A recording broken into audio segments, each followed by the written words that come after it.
Hi, my name is Jose Armando Núñez Villasmil. In our previous video, we were discussing what prompting is and why it's so essential when we interact with AI.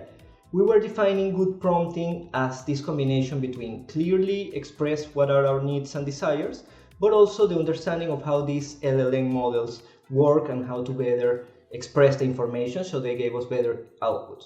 We have been focusing on the prompt, the part of the equation that we control. But now let's explore.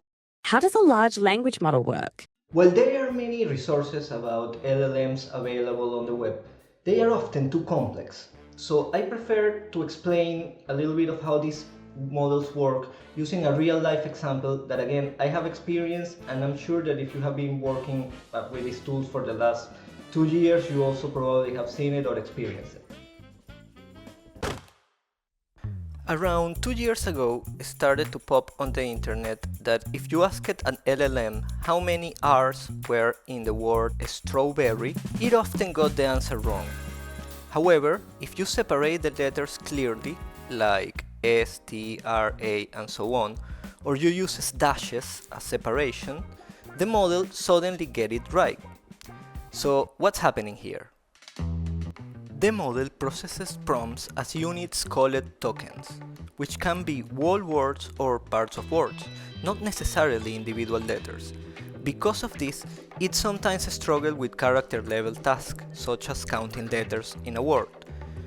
However, if we separate the word into individual characters, the model interprets each letter independently and can count them easily. This example demonstrates the power of prompting. By structuring our output carefully, we help models provide accurate responses. Interestingly, today's models handle these scenarios well, as they have been improved to manage character-level tasks more efficiently. After dividing the prompt into tokens, each one of these tokens gets mapped to a vector in an array of different weights and stored parameters that the model has and that come from the training or the specific training that that model had.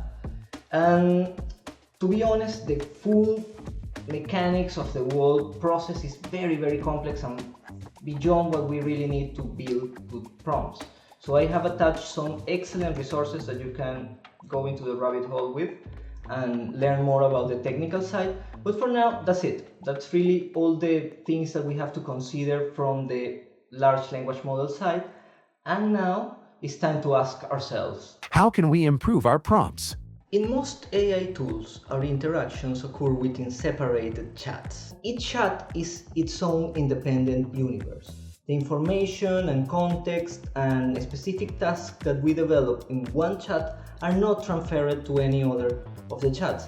And this creates a huge opportunity for us because we can have one tool like ChatGPT or like Gemini or like Perplexity and have several chats that all are set in different mindsets and prepared for handle different tasks. And this is what is called persona. Personas help us align the chat with our own thoughts, expertise, and expectations. It's a way to set a personality and also set a series of capacities, a knowledge base, or at least a series of parameters for the knowledge, for the research, for the communication. And all these parameters, once set, they reign over the chat. So we have certain stability and we don't have to repeat ourselves each time. We can dive into the specific task and start to iterate in the products that we are creating because the chat keeps this mindset and this persona across all the time. Attached to this video, there is a document with some of the personas that I use in the different AI tools and chat used to research this content. In addition to setting the chat and defining the chat's persona, there are other elements that we can add into our prompt to enhance the clarity and improve our outputs. Delimiters help models structure, organize, and process information. Delimiters clearly separate sections, indicate roles, or enforce clarity. Common delimiters include triple quotes, brackets, parentheses, and double parentheses.